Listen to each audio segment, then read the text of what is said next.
Welcome to PCS with Military.com. I'm your host, Amy Bouchatz, Military.com's executive editor. On this podcast, we talk with experts and insiders about everything you need to know to make this military move season your best yet. Now, let's get this PCS started.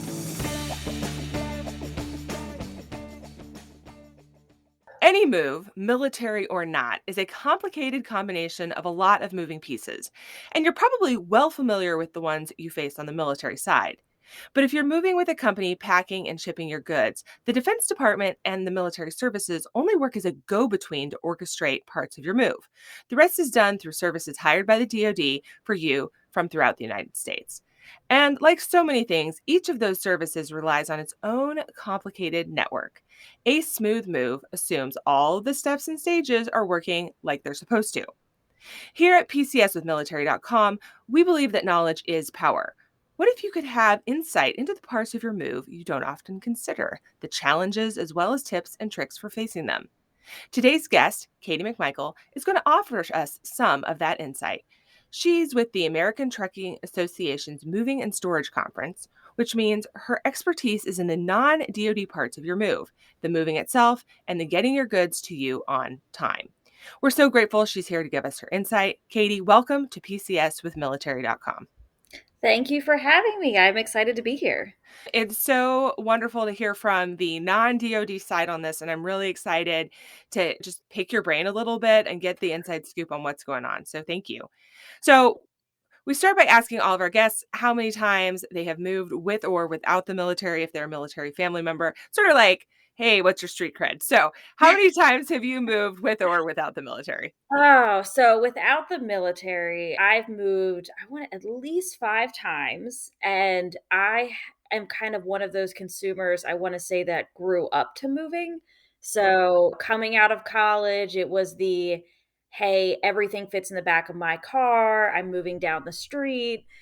And then graduated into now we're renting a U-Haul to move our things to finally actually hiring movers, which, once I used a mover for the first time, I kicked myself for not doing it in the past because it Yeah. really does make it so much easier than doing it yourself. Oh my goodness. When that's an option, it certainly is Yes. fantastic. It isn't always these days. So, but we'll get to that, especially for our military families. But, isn't that like the peak adulting right there? That's just the trajectory everybody goes into for adulting. It's like your taxes, right? Maybe you have somebody who does them now for you, but you started by doing them out of the back of your truck, sort of, Yeah.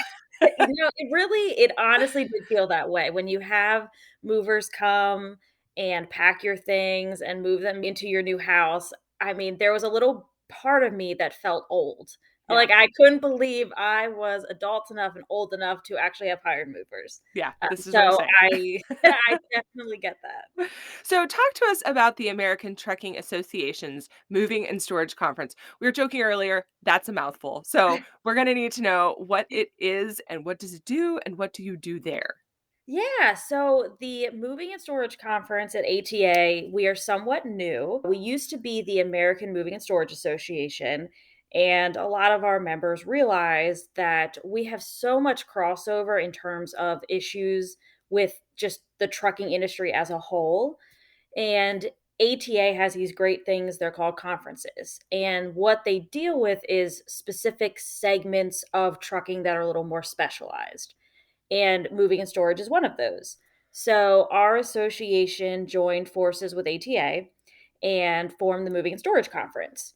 And our goal, 30,000 foot level, is really based on advocacy. So we like to educate lawmakers. We work with DOT, Department of Defense, obviously, on the DP3 program.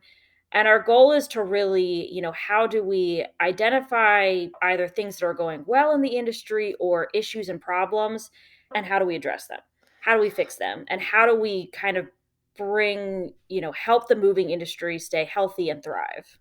So, two questions. Sure. Who are your members and define the three. Yeah. I'm like, I know what it means and I need you to define it for me. So. Yes. So we represent asset-based moving companies. So we represent the moving companies that have the trucks. They come to your house, they bring their crews, they pack up your things. So we have almost 2,000 members right now of moving companies. Again, these are the guys that they do everything from A to Z. And a large portion of them participate in the DP3 program or Defense Personal Property program. And our association, we actually have a specific committee within the organization that is just dedicated towards military moving. And okay, what are the problems that we're seeing? Hmm, How do we fix them? We work with US Transcom. We try and work with the service branches to really work together to find solutions to some of the common problems that I'm sure you've experienced in the move process that the DoD runs. got it. And just like from a 3,000-foot level, that defense personal property, obviously you just alluded to it, is run by the U.S. Transportation Command. That's the Correct. overseeing section of the military. So guys, when you hear us refer to defense personal property, that's part of Transcom. Just so you know. So if we start dropping those acronyms, like you're picking up what we're laying down, Yeah. because I know acronyms can sort of lead one into the wilderness. We don't Yes. like it there. So Well, and especially in the military arena. When I first started at AMSA and I was just barely kind of dipping my toe in the, DP3 stuff, a coworker gave me a 25-page packet and all it was acronyms and what they meant. And he was like, "You better memorize this if you're going to sit in on these meetings." And he wasn't wrong. yeah, There's an acronym for everything. and I have been doing this for longer than I'm going to admit, and I still need a little acronym cheat sheet sometimes. So Yeah. the struggle is real. So it's absolutely no secret that military moves have been a huge challenge. Well, they're always a big challenge, but they've been a huge challenge over the last several years. Can you give us an picture from an industry standpoint of why that is? What's happening out there? Sure. There are a couple contributing factors that some are specific to our industry, and then some is just trucking in general. Hmm. I think one of the largest challenges we have is drivers. There is a driver shortage out there. I think the ATA estimates we're about 60,000 drivers short. How So, many drivers is full strength? it totally depends on the size of your company, and I So think like the like market nationwide, demands. if you're 60,000 drivers short, what is the goal? Um, I'll be honest, I don't know what the goal is off the top of my head. I think the goal is that companies say, "Hey, we don't need we're Right. not short drivers." Okay. So I don't know what off the top of my head, I don't know what the target number So is. so you're saying that companies are saying, "Hey," individual companies are saying, "Hey, we're short X number of drivers," and that number adds up to 60,000. Yeah, that's Got it. what we're tracking right now. So the biggest problem is just there's not enough drivers for the demand. And as consumers, and when you look at again, from a pretty holistic level, we do a lot of things online now. Hmm. You're not running down the street to Sears to get your clothes probably like you used to do. No one's So running down the street to Sears. no one's even going to CVS half the time to pick up your stuff. So Right. there's just in general, the demand for truck drivers has gone up as we've all gotten used to ordering things online.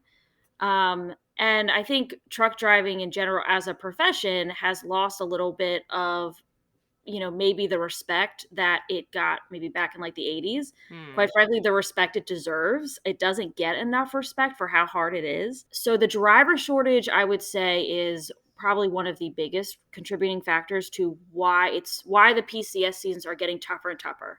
And it's because moving companies just they don't have the capacity to fulfill the amount of moves that are happening. And especially when you look at peak season, which is very compressed, that gets even harder. So the driver shortage is a big challenge. And then specific to the moving industry, even what's becoming, quite frankly, more of an issue for moving is finding the guys that are going to come to your house, that are going to pack up your things, they're going to lift them, right? It's the heat of summer. It is a hard job to do. It is not easy. So industry really struggles. We struggle finding drivers, but then when you go to get crews, that's a challenge because when you look at the skilled manual labor, because that's what they fall into. I think you, as somebody who is PCS, You don't want anybody that just walks off the street. Right. That's a big problem. Yeah, you want 'em these guys need to be background checked, and most companies will train them. They will train you to, "Hey, we're moving this dresser. How do we pad this correctly? We're going in a home. How do we train these guys to interact with the customer? We don't want to scratch walls. We don't want to scratch their floors." And that's something too I think that is underappreciated in the moving industry is there's sometimes that, oh, you just got to find manual labor. It's not that easy. You have to find manual labor that can pass background checks, and they also have to be trained because a moving company does not want a consumer's goods to break or be dented. Nobody wants claims at the end. The customer doesn't want it, the movers don't want it. So, we have this added challenge of, you're finding this manual labor, but it needs to be of a higher skill than, say, somebody that maybe just works in a warehouse or is mowing your lawn and again, it's nothing against those types of professions. It's just we need the moving companies need a little bit higher caliber. And I think sometimes that gets forgotten when we talk about just labor Right, challenges. right. Okay, like from the very basics, like you have to be able to lift stuff, which not everyone can do. You Yep. don't see me moving my own beds, and I'm pretty Right. strong. Also, Uh-huh. I will add, we have moved ourselves just across town, but I don't think the distance when you move yourself particularly matters for this point, which is we broke our own stuff. And and I would not have bet on that before we packed it. Like I was like, "It's Yeah. gonna be fine. No, we're Uh-huh. being careful. It's my own stuff. I'm wrapping it well." No, 100% broke my own stuff. Not Mhm. hugely, but enough that I sort of had that moment where I was like, "Oh," you know? Yeah, because I mean, you wouldn't think of you just don't and even me, and that's where, like, me coming I kind of came into this industry first as a customer, a very uneducated customer, and then when you see behind the scenes, like, they train guys, "Okay, if you have a box of dishes, this is how you should wrap a glass or wrap a plate." There is people that put a lot of thought into best practices for packing just about any item in your home to try and limit that damage. So it is pretty impressive when you look at it from the other side, it is pretty impressive how much they can do and not break. Yeah. Yeah. No, I can completely see that. But on the flip side, it's exactly what you're saying. It's hard to find people to be Yes. doing that. So now you must have people. Like you can't just not Yeah. show up. And so then you're hiring people who maybe haven't been trained or who maybe are not taking the kind of care that other people, if there was lots of people who really cared available, would be. And so now we have a lot of breakage and this sort of frustrating experience as the consumer or the person being moved, where you don't see the challenges that got to this point. All you see is the stress you're under and the people who are in your house. And Mhm. so now you're frustrated because you're like, who are these guys or women? Where did they come from? And why are they being allowed to be here? Yeah, it's moving is just a stressful time for everybody. And I think when you add these labor challenges, especially now, you can make $20, $25 an hour working in a warehouse that's air conditioned. So, the people that make a career out of being a crew leader or a driver in the industry, they do take pride in their work, but you just hit that peak season where everybody's slammed. We're now short people, so you have more jobs to do in a smaller amount of time because Hmm. we don't have as many people as we used to have. And I think from a customer standpoint, industry understands you could send out the president of the United States to come pack your things.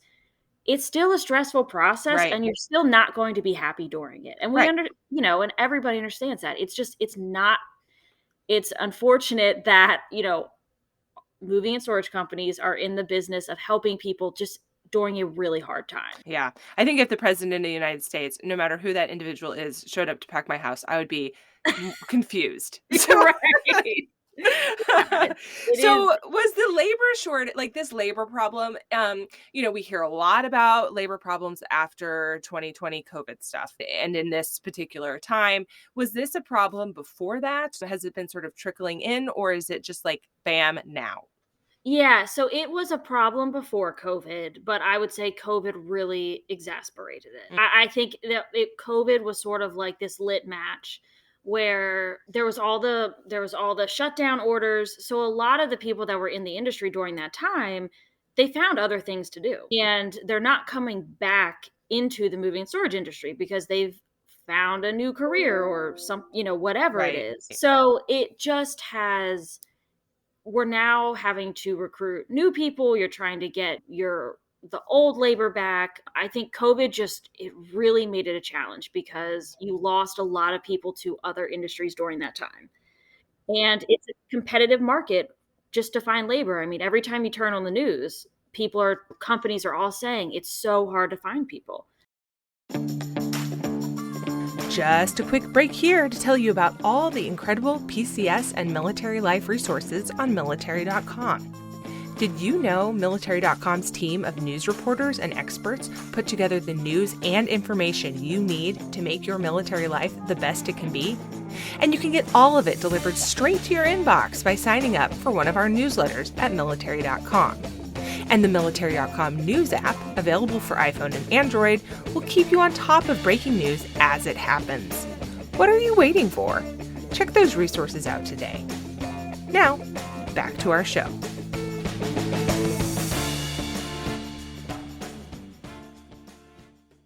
So we're talking about shortage of people doing the packing, loading, shortage Mhm. of actual truck drivers, and we're talking about these challenges. Okay, so this has caused a lot of frustration. We've got that. But let's talk about what's happening behind the scenes, maybe to mitigate this as much as one can. So, what's going on to address these problems? Yeah, so our conference, so ATA as a whole organization, which we're part of, they're doing a ton on driver recruitment, driver training. We're really looking hard at apprenticeship programs. So we're having to how do we figure out how to get kids coming out of high school or even after high school to want to be truck drivers. So it's a lot of, I think, recruitment efforts right now. Again, like I said, apprenticeships, recruiting kids out of high school, getting people in early to realize you can actually make a really good living in this industry if you stick with it and go through the training. So that is where a lot of the efforts are, and finding ways to streamline the process, make it easier to be a truck driver. So getting not lowering the standards to be a truck driver, but there are ways to make it easier, not as much red tape, things like that. So I as a whole, working with Congress, working with DOT to try and identify those avenues, and then just as an association as a whole, is promoting the career. And that's just a big part of it, is just promoting it to people. And I think specifically to household goods, there's a lot of truck drivers that don't want to get into household goods because I can drive freight and I can just drive door to door and run the same route. I can live here in Virginia and I can do Virginia to San Diego twice a month. And I know where I'm driving. I don't have to get out of my truck, and it's nice and easy. And they say, I don't want to do household goods because getting into household goods means I have to run a crew. It's not just me now. I have to supervise a crew of guys. I have to go into a home. There's a lot of paperwork involved with household good moves. I have to have customer service skills because I'm now dealing with a family that's moving in a stressful situation. I have to make sure that all of the goods are packed, that we're not denting up the house, that things aren't breaking. So that's an added challenge for to find household goods drivers because you're not just sitting in a truck. Driving from point A to point B, and it's your regular route. You could be going anywhere. You don't know where you're going next week because it depends on where's the person moving to. But I think for a lot of people, that's actually everything I just mentioned is can be really enticing to the right person because maybe maybe there's people out there that say, I don't want to be a truck driver because it's boring. Household goods is a perfect place to come. You're not driving down the same highway 2, 3 times a month. You get to go to new places, you get to see new places. You could be going anywhere in the country any day. You get to interact more so than a regular truck driver. You're talking to consumers. You get to be more of a business person as a truck driver. You're running a crew. You're finding ways to improve your process. So I think some of the things that people view as downsides to being a household good driver or labor, for the right people, I think it's very enticing for them because it's a little bit more exciting. So, we just are trying to focus on how do we get that story and that message to the right people that would be interested in that. Yeah. Yeah. So talk to us then about this because that sounds like a really long game, which is great because that's necessary too. But talk to us about the upcoming season. What is your forecast for 2022's moving season? What do people need to know? Yes. So the challenges that industry had and faced last year with just this extreme labor and driver shortage, we predict to be the same this peak season. So the biggest thing that we are trying to do right now is set proper expectations with Transcom and with the customers. It's not probably going to be feasible to move on the exact day that you want, especially when you look at May, June, July. So setting the proper expectations of this whole process door to door is going to take longer. And to the extent that people are able to push their move dates towards August, September, October, doing that now and being proactive about realistically planning your move benefits everybody. So the best thing we can do in the immediate future, especially for this peak season, is set proper expectations that we just don't have the capacity to move everybody in that squeeze compressed time frame. So to the extent people can just adequately plan for that and just understand, it's just going to take a little bit longer. There are so many challenges to, like, I'm thinking of all the counter challenges to just being flexible, right? That are not in the customer's control. Like my orders came today and I have to be there tomorrow. What I think I noticed that was really unique about last year was the experience people are having that not only could they not move in the zone in the time frame that was ideal. So I'm like, oh, I want to move on a Saturday. Not only was that not happening, but people were finding out last minute that they had to pack and move themselves, that the movers that they thought they had scheduled or that they were told would be scheduled were not in fact scheduled, or that there was no mover available within quite a large buffer of I have orders for a month and a half from now and there are no movers available. So that was hard, in particular because one, that sounds terrible, and two, because it was unexpected, right? So the military community is used to being under a lot of stress, although we don't love that. And we're used to being very resilient, even though that word is sort of overused, and flexible and moving with the flow of whatever that is. The challenge with last year, I think, more than anything else, was that those things were surprises. So, with that said, are you saying that you expect that kind of challenge again this year? Just so that people can be prepared? Yes, I would say that challenge will likely exist. And the main reason that challenge exists is and I will say this, there is not a single transportation service provider that participates in the program that enjoys when this problem happens. As much as it, pains the customer, it really does also pain the moving company. So, and that's something I really want, the customer to understand is that nobody is trying to do this intentionally. This is as much of a pain point for you all as it is for industry. But one of the reasons that the specific problem that you mentioned is prevalent is most of the drivers that moving companies use, not all, but a very large percentage are what we call independent contractors. So they're truck drivers, they have their own business. So a moving company, and the reason there are a lot of independent contractors in this industry is because of that irregular route that we just sort of talked about. You're not staying in the same place, you're going different routes. So, and you're also having to run a crew. So these independent contractors, they have their own networks of crews, and it's just kind of how the lifestyle works. So, moving companies, what they faced a lot last year is all it takes, it's kind of a domino effect. All it takes is for one move, something to happen to affect the rest of the summer. So, right, an independent contractor, they're moving somebody, something happens. And they call the company and say, "Hey, I know I'm supposed to be, picking up this person in 2 days. I'm just telling you, I can't, something has happened. I'm not going to be there for 3 or I'm going to be late by a week." So then that impacts the next person's move, which impacts the next. So it only really takes one unforeseen problem.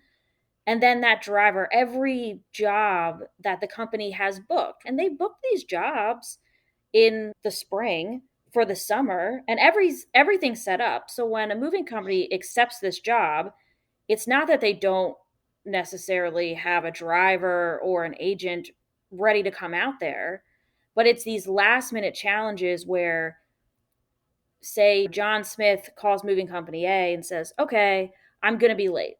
In a normal scenario where you don't have a driver and labor challenges, you probably have a list of 5 or 6 other people you can call to fill in for him. And that's what we're lacking now. Is we don't have the bench of backup people to be able to call to step in and fill that because we have such a driver and labor challenge.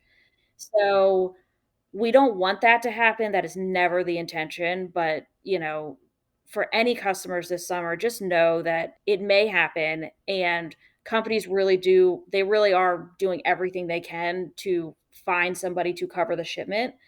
And they're also just not going to send anybody off the street to cover your shipment, because it would be worse to have a move that is done on time but is done really poorly, um, versus maybe just waiting a couple days to get a crew out there that's trained. Do you recommend then that people just plan to move themselves? Like, just there's more than enough moves to go around to the drivers that exist. So if you want to move yourself, go for it. Is that what you're suggesting? That's really a personal preference, I think. I would never the DP3 program, it is a good program. I think when you look at there were problems this year, but when I think majority of the moves did go well.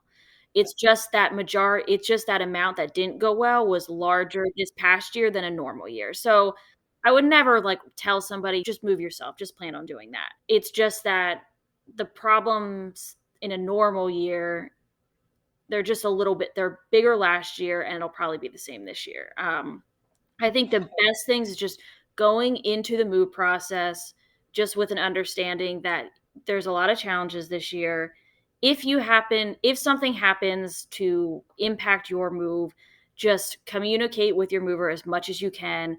They can walk you through options, and every moving company that I work with will try to find some solution to help you out. So it's more of just a kind of mentally preparing yourself that this is what industry's facing, and we want the moves to go well, and it's likely your move probably will, but just an understanding that the clump of moves that had issues, it's just it's just a little bit bigger than what it used to be. Yeah. So it takes two to tango, the cliche. What should the Pentagon be doing to help with this problem that maybe isn't happening? Like driver shortages, that this domino effect. All, at least now, especially since we've seen how they go, all of those things are predictable. What is Transcom doing or not doing to help with this that you maybe think they should be from the industry standpoint? Yeah, you kind of touched on it a little bit earlier, but I think a big part of this is was something we call demand smoothing. And you mentioned earlier, right, that you get your orders and you have to be there at this time. So we have really encouraged the services to be very intentional with giving their orders. So we understand a lot of this is driven by the school system. So if you have kids, you don't want to be moving during the school year. Right. So finding proactive ways to maybe identify people that don't have dependents, that maybe you could give them orders so that they they're moving in December or January or February, then when the demand isn't high. And then that kind of takes it out of the summer months. So demand smoothing is something I think that industry has always really encouraged DoD to look at and be a little more intentional with. We've been working with Transcom, and quite honestly, they've been really great these past couple months in preparing for this. We've just been talking to them about a lot of just let's do a better job of educating the customers this season on the challenges and what to expect and things like that. So really trying to focus on better communication and just better prepping for setting proper expectations, because that just takes a lot of the friction out of the process, and that's what we would really like to see removed. That makes a lot of sense. You mentioned earlier getting creative a little bit. We know necessity is the mother of invention. One thing that's had a lot of discussion around it in the past is adding, like the industry adding tracking to all shipments. Some companies do that, some companies don't. But now some families are doing it themselves by dropping in an Apple AirTag, which basically, if you don't know what that is, listeners, functions as a tracking device, and they put it in their household goods. And of course, this is not brand new that people are doing things like this. And there are lots of tools out there that are similar to AirTags, but it's gotten a lot of attention recently. So what do you think about that practice? And is that something you recommend? What does the industry think about that practice? Give us the scoop. Yeah, so it has definitely been kind of the buzz. We saw all the reports, and the one thing that just really struck me as you hear the story, and you start seeing this increase in, hey, like, let's do something like this, is I think the AirTag situation is a symptom of a larger problem, which is just there needs to be better communication. And that and, it's like, what is driving people to feel that they need to put an Apple AirTag in their shipment to track it? And when you're reading the reports and you're hearing some of the things that, some of the military families are saying, it's just, I want to know where my things are. It's been a while. I'm not sure when they're coming. There's some anxiety around that, which is very understandable. It's your life's goods. You're going to want to know where they are and what's going on with your shipment. But it kind of boils back to something that industry has identified and that they're working on improving on. And I know a lot of companies have been talking about this, especially after last season, on improving this season, is just better communication to the service member. A service member should, obviously, moving is stressful, but a service member, we want them to feel comfortable that when that truck drives away, we want them to feel comfortable that their goods are being taken care of and that they are going to be at their destination on whatever the date is. So there's I think, breakdown in communication and a little bit of breakdown in trust, which, again, for some, there are people out there that they've had bad experiences, and I don't want to discount that at all. But I think on the industry side, we're really working on improving communication with the customers so they feel at ease, so that they don't feel stressed, so that they don't feel that they would need to take measures like these to ensure that their goods are being taken care of. Industry does not want customers to feel that way.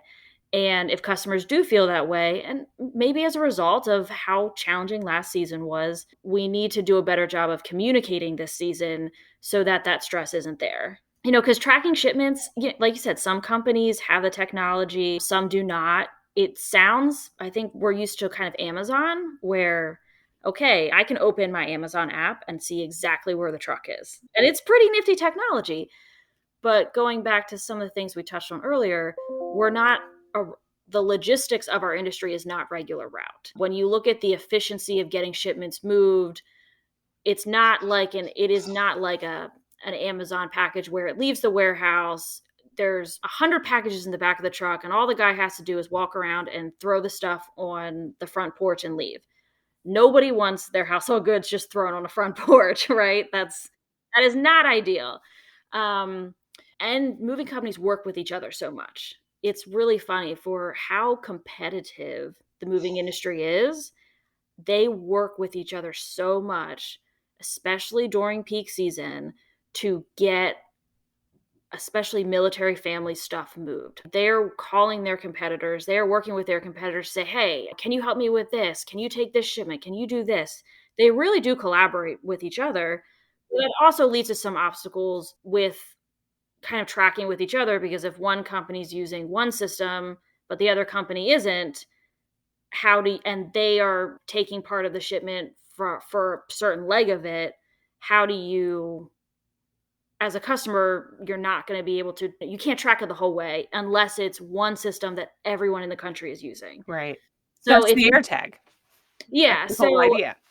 yeah. So the AirTag, people put it in there, but even there's challenges, with things like AirTags, because they only work within a radius of the Apple network. So what Sure. happens, if a customer is looking and it's, you're driving through the middle of nowhere in Colorado and the driver has an Android, it's not going to show up. So that's sort of why, when you take a step back from the frenzy of that story, I think, and look at the real issue, it's customers are feeling stressed about their shipments once they leave the house. So, how do we as an industry work on alleviating that stress so customers are feeling much more comfortable during the process? And I think a lot of that goes back to finding ways to improve communication with the customer so that they're getting updates on what's happening with their shipment and setting proper expectations from the outset so that everybody is sort of on the same page more. So I think that's sort of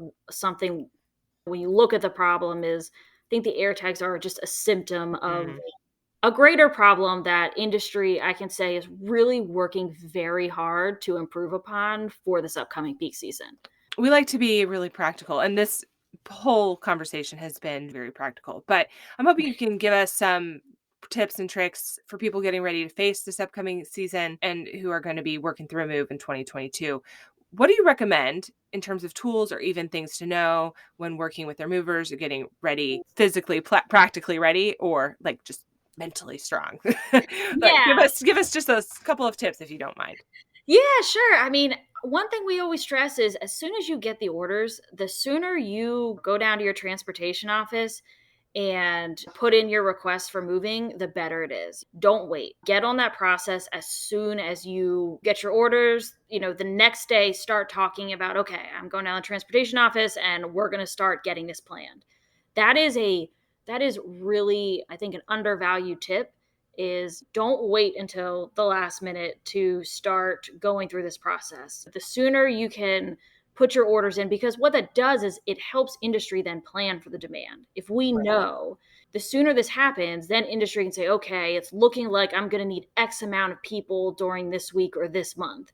So that's a really, I think, practical tip that just helps everybody. And then also just in addition, moving is stressful. So just I think mentally preparing yourself that we're all on the same team. Again, I can tell you, movers, they do not want you guys to have a bad time. They legitimately do not. They really care about the customer. They really care about this going smoothly. So I think one thing we would love to see a little bit more of is just it's not an it's not a like moving company versus the customer. Like we can just be in the mindset of we're all on the same team to get this fixed. I think that just makes the process mentally less agitating. And if somebody, and you can always reach out to me if a mover's mean to you and I will call them, but should not have that problem. Um, but yeah, just from practical stuff, we always encourage people if you have once you know you're moving, go through your home and find things that, are very like your valuables or anything that's like priceless. We always, and this is something we recommend outside of even DoD. This is just good practice for if you're moving, period, is take those priceless items or valuables and to the extent you can put them in your trunk or in your car, we always encourage people to take them with you because that also alleviates stress too because the things that mean the most to you are then already with you. They're not in the back of a truck. So that takes away some of the stress too if you have your most valuable possessions with you. I know that's not always possible, but if it is, that is, you'd be surprised how much mentally that takes off of you when you're worrying about your shipment. Right, right. Yeah. Yeah, and going back to the trust piece that you just mentioned, I think that's the tiny problem with the AirTag thing. I am listen, I love tracking things. I wear 2 running watches when I run, over the top, okay, with tracking, just from, like, my life and in general. So, I completely am one of those people who would put an AirTag in something. It is tempting to put an AirTag in your stuff because you don't trust the person there. And if you're going into this situation and having movers in your home and putting your stuff on a truck under this attitude of, "I don't trust this process at all and I am highly suspicious of all these people, that's a whole vibe. And I think that there's something to be said for being careful and you can use trackers like that, but not having that attitude of that y'all are out to get me. um and it's because it's a balance. Like, there's nothing wrong with wanting to track your stuff or know where your stuff is. But what isn't going to do anyone any favors is going into this process with an attitude of everyone's out to get me. So I need to cover my butt. Yeah, and two, if you make the decision, hey, I think I do want to put something in here, you can be upfront with your TSP about it. Say, hey, I have some anxiety over this move. I've, dropped an AirTag in here. They're obviously not licensed therapists, but they're experts in this and they can help with that. And if you're at the point where you feel the need to do something like that and you see something and you're like, this, I just have questions, always call your TSP, because Mm, having that one point of contact makes it, and that's something that was an effort I think that Transcom, it might have been a little bit before I stepped into this role, but I know Transcom, they really say, okay, we want to go to one point of contact for the move, because it's so confusing for customers because there's all these people involved and there's all these phone numbers and it shows up, there's the driver, then there's the agent, then there's the TSP. So there was this effort to go towards, okay, there's one point of contact. And I do think that makes things go smoother. So if you notice something, call your TSP and say, hey, like, I feel like there might be a problem here. I need you to look into this. Let them do that for you. You should not have to, as a customer, you shouldn't have to do that. So let them be the one to work with the driver that they contracted out with. Put that onus on them. That's what they're there for. right. That can also just, again, take some of that stress and anxiety off of the consumer. Hmm. That's great advice. Katie, you've had a lot of really insightful things to say to us today about the trucking industry and sort of that inside scoop we were looking for from you earlier. And I really appreciate your time and your clarity in this conversation. So thank you so much for joining us on PCS with Military.com. Thank you. Thanks so much for listening to PCS with Military.com. Want more PCS advice? Check out the rest of PCS with Military.com wherever you get your podcasts. Or visit our PCS Resource Center at Military.com/PCS. And until next time, happy moving.